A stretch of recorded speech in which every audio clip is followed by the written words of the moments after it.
Sesi di setiap kopdar IKAPEXI adalah kita mendengarkan adanya sukses story. Kita tadi sudah mendengar testimoni dari yang hadir bahwa IKAPEXI itu sangat bermanfaat. Memang kita sudah merasakan bertahun-tahun bahwa di IKAPEXI ini kohai-kohai yang baru pulang, ini walaupun dari pusat itu setiap kali pulangan itu selalu ada dari pengurus pusat untuk mensosialisasikan adanya IKAPEXI. Bahkan waktu saya ditugasi untuk ikut seminar di Osaka dan Hiroshima, itu dari kedutaan itu sampai memberikan waktu yang sangat berharap bahwa kita IKAPEXI bisa mengisi acara di Jepang itu setahun 2 kali. Gitu. Nah, ini sesuatu hal yang sebenarnya sangat mereka rindukan. Cuman kita nggak tahu kenapa kalau mereka pulang mau masuk IKAPEXI ini kok kayaknya ada semacam beban minder dan sebagainya. Bahasanya begitu sih. Makanya waktu kita rakernas di Bandung itu kita sudah rubah IKAPEXI dari Ikatan Pengusaha Kensusa Indonesia itu menjadi Ikatan Pengusaha dan Calon Pengusaha Kensusa Indonesia. Ini sudah resmi sebenarnya. Jadi singkatan IKAPEXI itu sekarang sudah bukan Ikatan Pengusaha Kensusa Indonesia, tapi sudah Ikatan Pengusaha dan Calon Pengusaha Kensusa Indonesia. Tujuannya siapa? Tujuannya apa? Agar bisa menjadi wadah buat yang belum punya usaha tidak minder untuk masuk. Nah, ini yang sampai sekarang masih menjadi PR IKAPEXI. Yang kedua, bahwa visi misi IKAPEXI itu memang sudah benar dan mulia. Cuman selalu ada, karena namanya anggota itu banyak dan itu tersebar di Indonesia. Kasus-kasus yang berada di IKAPEXI ini kadang masuk juga laporannya. Nah, tentu ini tidak jauh dari kaitannya dengan masalah uang. Nah, gitu. Maka kita itu di IKAPEXI sudah membuat sebuah aturan yang ketat sebenarnya.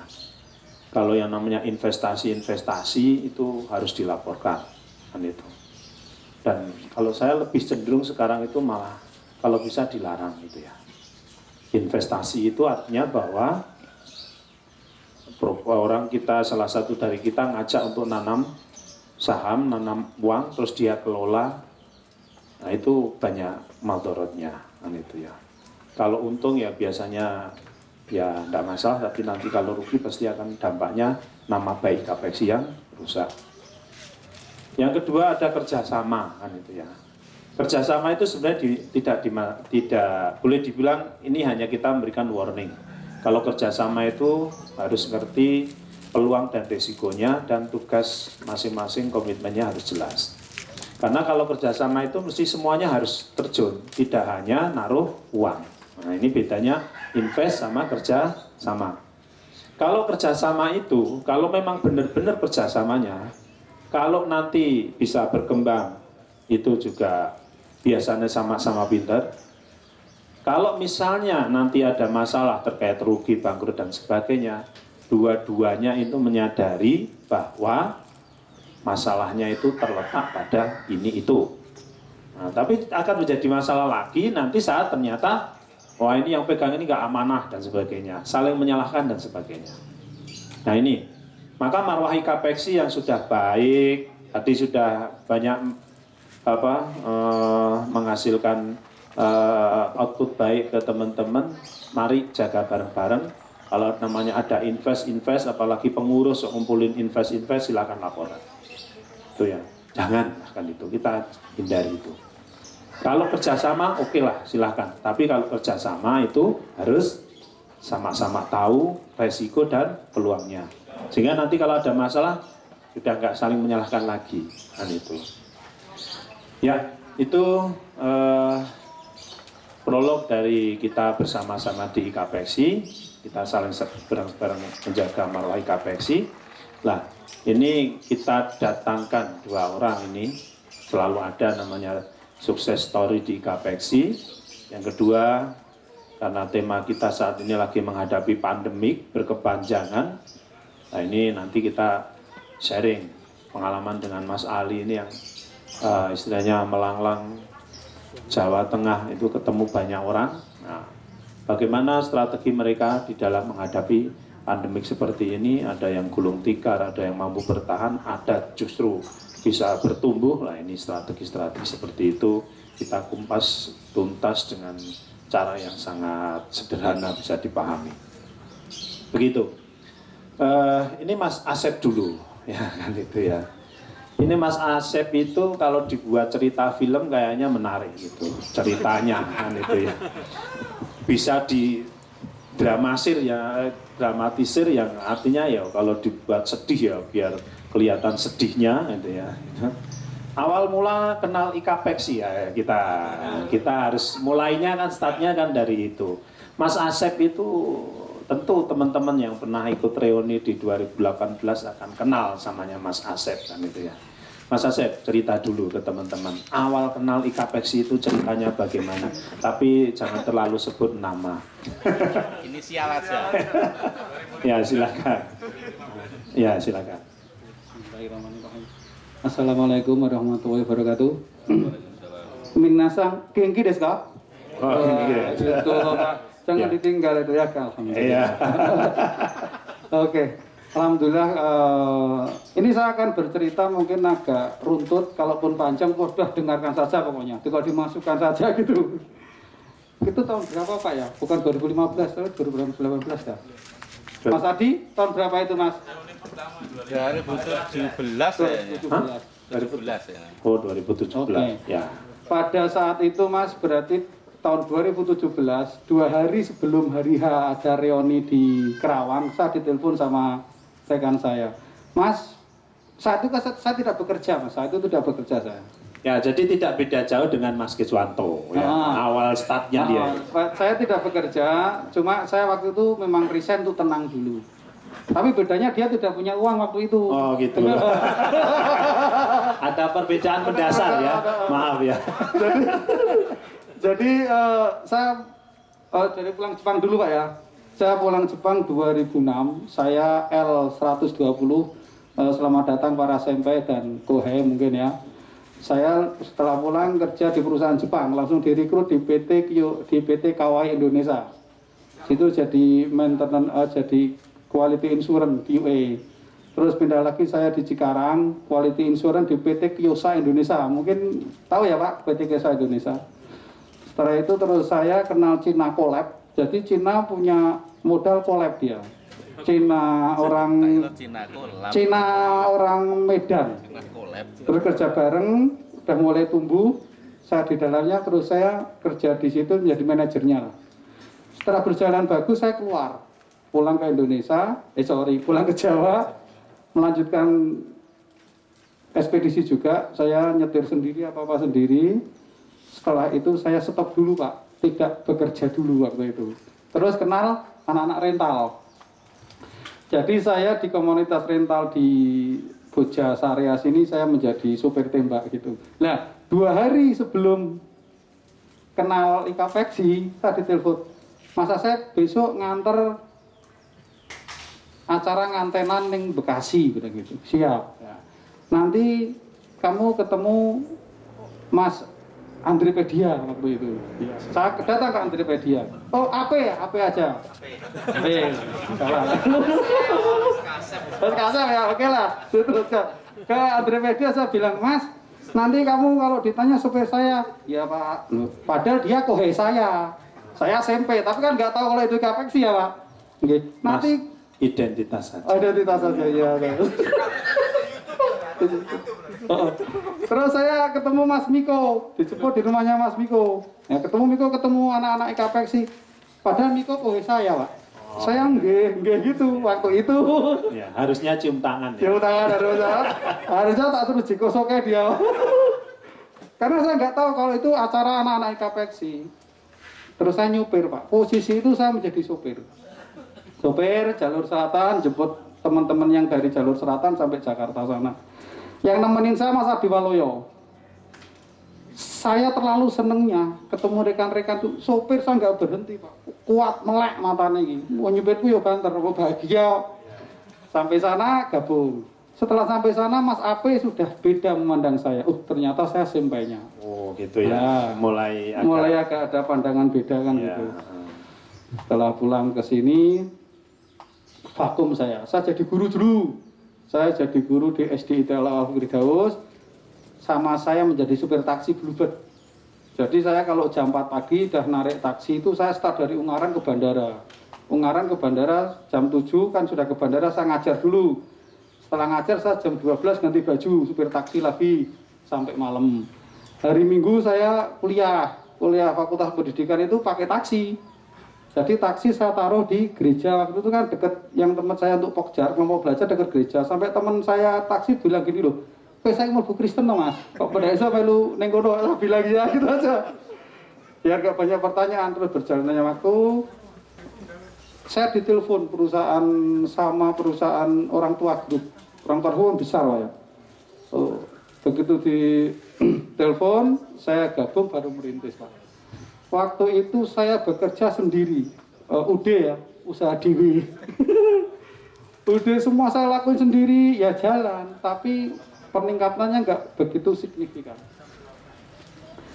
Terus berjalan terus, saya punya jaringan, saya mainkan Pak. Waktu itu jaringan armada, karena begitu armada itu hari itu ngecas saya Pak, besok 8 unit, saya harus bisa. Mungkin Mas Miko sudah sering tak ajak ke customer saya, aja 1-2 kali waktu itu. Berjalannya waktu semakin tambah, saya baru berani menambah armada. Itu pusing sendiri Pak, lapangan sendiri, ngatur keuangan sendiri, ngatur manajemen untuk perbaikan mobil sendiri. Sampai kadang itu waktunya kurang kayaknya. Berjalannya waktu, saya ngajak istri saya, ayo gabung. Kowe nek ora gelem melu aku, ya kowe tetep kono kerja tapi aja salahke aku, nek aku di sekretaris Ayu sing roke sakmene. Ya gitu. Ya terserah. Memang istri saya tuh disuruh keluar dari pekerjaannya sulit. Dia di pekerjaan udah ada posisi kan dia. Ya aku orang jarak wong jenenge Tresno jalanan saka Kulino kan gitu. Pak Kahari dulu seperti itu nggak ngancam istrinya. Tunggal guru ya. Oke. Akhirnya keluar terus berjalannya waktu, saya sering konsultasi dengan beliau, dengan Pak Ali, biar bisa nggak jalan di tempat tapi semakin besar. Karena gini, kalau saya nggak menambah dukungan, sehari itu saya cuma berani 1 minggu lah istilahnya, saya cuma berani mengerjakan cuma beberapa DO, karena saya ada keterbatasan SDM dan keterbatasan finansial. Tapi kalau memang nggak mau maju ya udah santai aja, tiap pagi sudah jalan. Tapi kan nggak maju. Saya selalu diskusi dengan IKPEXI yang agak-agak sering diajar. Ini mungkin saya sering padu kalau di WA, tapi kalau ketemu saya diskusi. Dulu sama Mas Amin kayaknya di Aminuddin itu di WA padu terus, tapi kalau ketemu juga nggak apa-apa karena di WA seperti itu. Terus saya konsultasi dengan yang sering saya ajak konsultasi Pak Alif, karena selain ketua juga mungkin pandangan ekonominya udah luas ya. Saya berani mengembangkan usaha saya, berani menambah customer saya. Sekarang kalau ada customer baru mau masuk pun, saya pasti nanti konsultasi dulu. Karena butuh dukungan dana juga nanti kan. Semakin banyak customer masuk, otomatis perlu banyak yang dibicarakan. Dan selalu untuk hal kerja saya ini, saya selalu pakai Ken Suseno Kukuru Gamai Pak. Itu yang saya terapkan. Dari awal semuanya itu saya terapkan, mulai dari disiplin waktu, disiplin kerja, disiplin berbicara dengan customer, itu yang selalu yang saya terapkan. Nek kowe wani ngomong kudu wani membuktikan. Cek Mas, ini mungkin teman-teman perlu lebih detail. Jane kerjaane sampai ini sekarang apa usahanya? Iya, oke, ya flashback. Ngurotos ya. Saya sekarang di bidang ekspedisi Pak. Mega Jaya Express itu ekspedisi kargo, jadi bukan paket. Kalau kargo itu berarti pakainya truk. Saya melayani CDD, kalau diesel double, kalau diesel engkel, tronton sampai kontainer. Ya, ini CV Mega Jaya Express, ini owner dan direkturnya adalah Mas Asep. Man itu, gitu. Ini kemarin sebelum pandemi sudah mempunyai anak perusahaan Pak, namanya Via Tour Travel. Jadi saya melayani wisata dari tingkat-tingkat Dinas Pendidikan Semarang. dinas pendidikan dari mulai TK, SD sama SMA. Begitu udah jalan kayak tur wisata gitu ya, itu sudah jalan, begitu ada pandemi tutup dulu, di stop. Karena memang dari pihak customer saya memang lagi tidak ada melakukan kegiatan. Jadi yang saya kembangkan ini, next time ada project untuk paket ya Pak, insya Allah ya. Jadi kalau yang tadi wisata itu jelas karena pandemik ini terdampak sekali ya, tutup sampai tutup kan gitu ya. Tapi kalau ekspedisi ini terdampak apa tidak terdampak atau terdampak tapi nggak begitu? Oke, untuk di bidang transportasi semuanya sebenarnya terdampak Pak. Tapi khusus untuk kargo alhamdulillah dari 100% paling turun cuma 10%, itu fluktuatif. Paling mentok 20% itu udah naik lagi. Ya. Jadi kisaran 20% turun naiknya itu. Ya, berarti Mas Asep menekuni dunia ekspedisi ini termasuk pilihan tepat di kala pandemi. Dia beruntung kan itu ya, kan itu. Ya. Jadi ya. saya pun di sini menekankan dalam ujung tombak saya itu yang saya pakai kasus Kukurugamai. Ternyata untuk bekerja di perusahaan-perusahaan yang notabene itu perusahaan Cina cocok Pak. Oh ya. Seperti itu. Gitu. Terus kira-kira itu andilnya IKAPEXI itu di usahanya Mas Asep itu seberapa sih? Apa manfaat yang dirasakan? Itu. Kalau saya ya manfaat banget hampir 90%. Karena dari tidak ada menjadi ada Pak. Oh iya iya. Kemarin saya kerja sendiri kayak kuli panggul. Jadi boleh dewe, supiri dewe, bongkar dewe, nagih dewe, kadang ditagih ora metu. Nah, repot. Itu dulu Pak. Jadi kayak sopir biasa gitu loh. Tapi berjalannya waktu kita pakai manajemennya IKAPEXI jalan semua. Ya, ya. Yang kita pakai Jadi manajemen itu yang utama. Dalam satu perusahaan manajemen harus dimatangkan baru kita untuk terjun lebih ke lapangannya lebih pede gitu. Oke, sampai di sini dulu, nanti mungkin disambung dengan sesi tanya jawab untuk Mas Asep itu. Ya, sekarang kita mencoba menggali pengalaman dari Mas Ali. Mas Ali ini yang punya CV Kuningan Jaya, ya toh? UD, usaha dewe tadi ya. Tapi memang dia selalu bilang bahwa jangan anggap remeh ini usaha ini, karena selagi Cino isih nyekel berarti masih ada madunya, kan itu ya, kan itu ya. Maksudnya madu sing bener gitu loh ya, bukan madu sing bikin berantakan rumah tangga itu ya. Ya, Mas Ali, pengalamannya Mas Ali ini menghadapi pandemik seperti ini. Mas Ali kan gaweane kan keliling Jawa Tengah, itu sudah kayak halamannya kan itu ya. Coba mungkin Mas Ali cerita sedikit bagaimana usaha-usaha yang terdampak, usaha-usaha yang tidak terdampak, dan usaha yang terdampak tapi mampu bertahan, itu seperti apa? Monggo Mas Ali. Ya, kalau pengalaman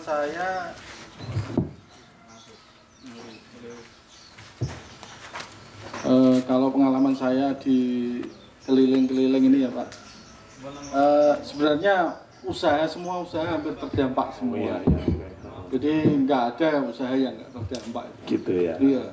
Cuman kan kalau saya mengamati dari berjalannya waktu dari 15 Maret ya, waktu itu 15 Maret 2020 Ya. itu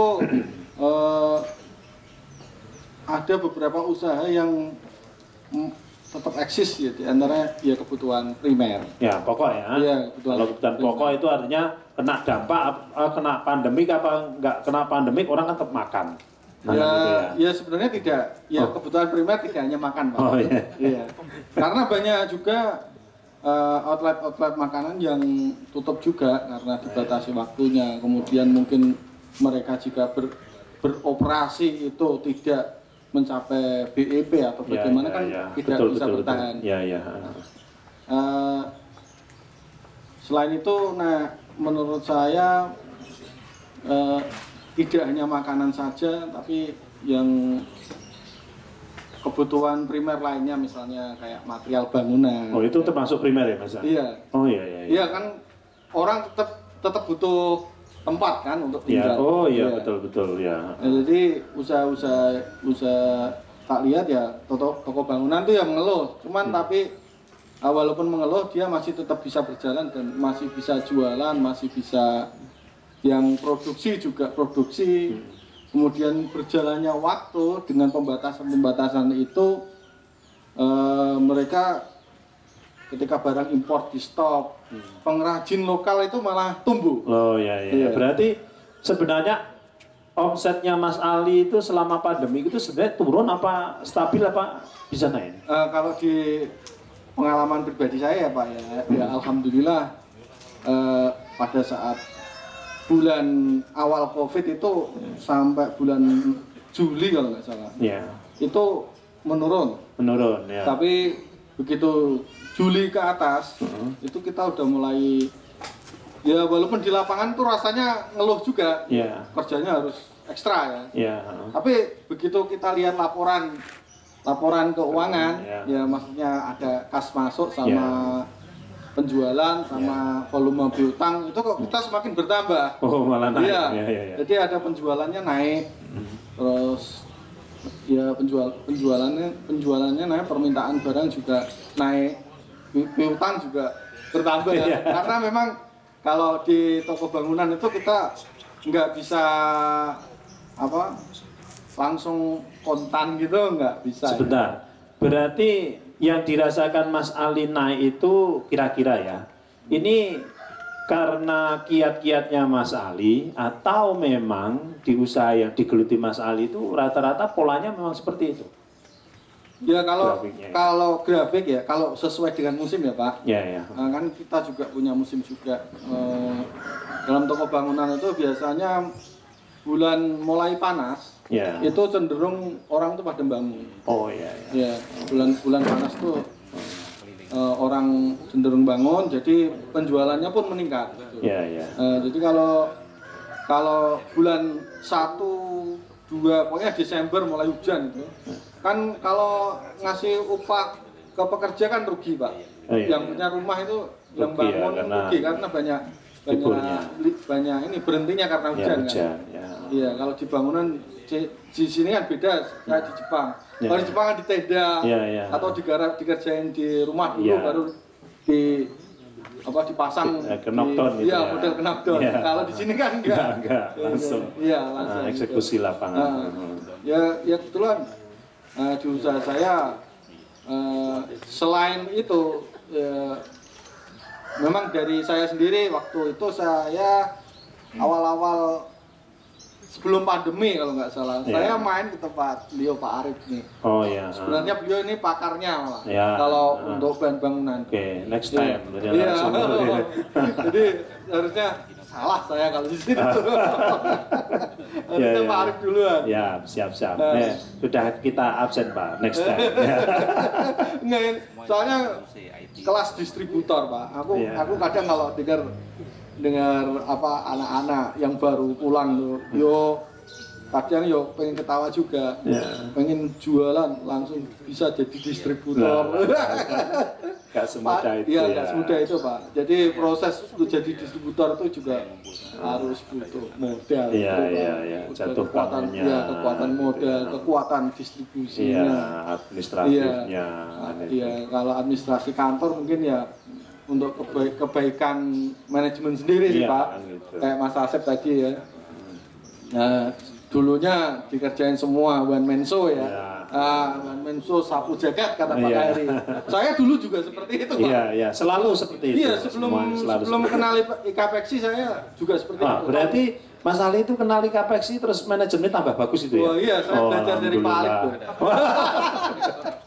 Saya belajar dari Pak Alif tuh. Terus terang saya belajar dari Pak Alif, dari Pak Gus yang selalu memberikan wawasan jangan sampai kalau bisa mungkin kita merubah pandangan kita bahwa kalau kita punya karyawan nanti tambah beban, jangan. Mereka membawa rezeki sendiri.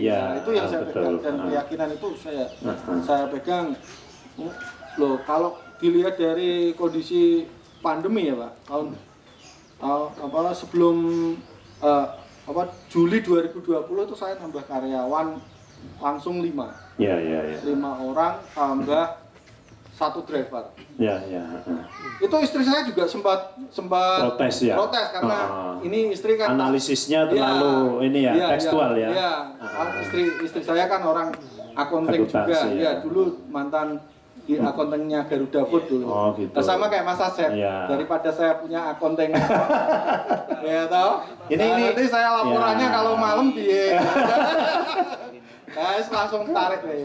Jadi ini Mas Asep ini punya apa itu peribahasa yang cukup ini ya, apa istilahnya ya, ya menginspirasi. Jadi biasanya kalau pengusaha itu begitu sukses ya itu punya sekretaris, itu ya. Terus habis jadi sekretaris jadi istrinya, apa sekretarisnya jadi istri lah. Maka ini untuk istri-istri biar aman, jadilah sekretaris sebelum suaminya terlalu terlalu sukses punya sekretaris. Iya, terus terang Pak, dari ketika istri yang megang kendali keuangan itu, kita ada ringannya juga. Ya. Di lain sisi untuk pembayaran supplier itu kan udah ada jadwalnya tuh. Ya, Setiap tanggal berapa udah dicatat semua. Betul. Jadi kita nggak perlu repot-repot ditelepon, ditagih. Iya. Ini Ya. kita mau jalan kemana, jalan sama temen. Ya kalau ditagih kan kayaknya piye gitu ya. Ini berarti sudah ada 3 testimoni ya, yang istri-istrinya membantu kerja suaminya. Ini ternyata usahanya bisa maju, bisa tertata dengan baik. Mas Ali juga merasakan hal seperti itu, Mas Asep juga seperti itu, Mas Kahari juga seperti itu. Nah, saya juga heran ini, istri saya tuh hampir nggak pernah saya libatkan di usaha saya. Itu, tapi istri saya sering protes juga, Mbak aku diajarin usaha, kan itu ya. Masa sampai ngajarin usaha sampai sana sini, istri sendiri malah tidak diajarin usaha. Saya punya PR itu, terus terang saya punya PR itu, dan setiap orang ternyata punya keluhannya sendiri-sendiri ya kan itu ya. Nah ini masih saya punya PR seperti itu. Istri saya tuh jane itu, aku itu pengen loh kerja sing iso koyo teman-teman kan itu ya. Nah ini, jadi kuncinya memang harus keluarga harmonis ya. Jadi KPEXI nggak ngajarin untuk punya istri banyak-banyak. Ya, Setuju ya? Setuju. Setidaknya dalam kehidupan pun orang duit lanang Pak. Ya, jadi Mas Asep ini, dia itu kalau kemana-mana itu, jurusnya ya, asal dia sudah foto sama saya, itu aman katanya gitu. Gitu ya, pokoknya jalan kemana aja, saya nggak tahu loh, tapi misalnya dia punya stok foto banyak dengan saya, baru nge-share-nya nanti atur jadwal gitu. Tapi enggak lah gitu ya, ini enggak gitu ya. Jadi KPEXI itu juga berharap agar keluarga-keluarga yang ada di KPEXI ini ya juga harmonis, ekonominya juga bisa bertumbuh. Ini kayaknya belum ada ini daging yang spesial ini terkait dengan strategi menghadapi pandemik ini. Mungkin Mas Ali bisa cerita langsung di pengalaman ini. Kalau dari pengalaman pribadi sih Pak, dari saya sendiri dengan tadi dikasih info dari Pak Agus tadi ya, yang kebetulan Pak Agus belum bisa datang hari ini. Iya. Tapi beliau memberikan wawasan ke saya bahwa nanti karyawan itu akan membawa rezekinya sendiri. Iya. Dari wawasan beliau itu saya ya, sebelumnya dari segi agama pun keyakinan saya sudah mengajari hal itu. Ya, ke arah situ ya. Iya, Cuman keyakinannya harus didorong gitu ya. Harus mungkin karena hidayahnya baru ketemu setelah Di situ ketemu. gitu ya. Mungkin dari situ. Ketika saya nambah 5 orang itu, ya memang konsekuensinya ya kalau 5 orang ya harus segitulah ya operasionalnya. Udah kelihatan operasionalnya udah kelihatan, terus tambah driver sendiri juga. Nah itu kemudian saya bisa fokus di mencari customer baru. Oh iya, karena pekerjaan teknis sudah diurusi sama istri, sama karyawan. Saya customer lama saya serahkan ke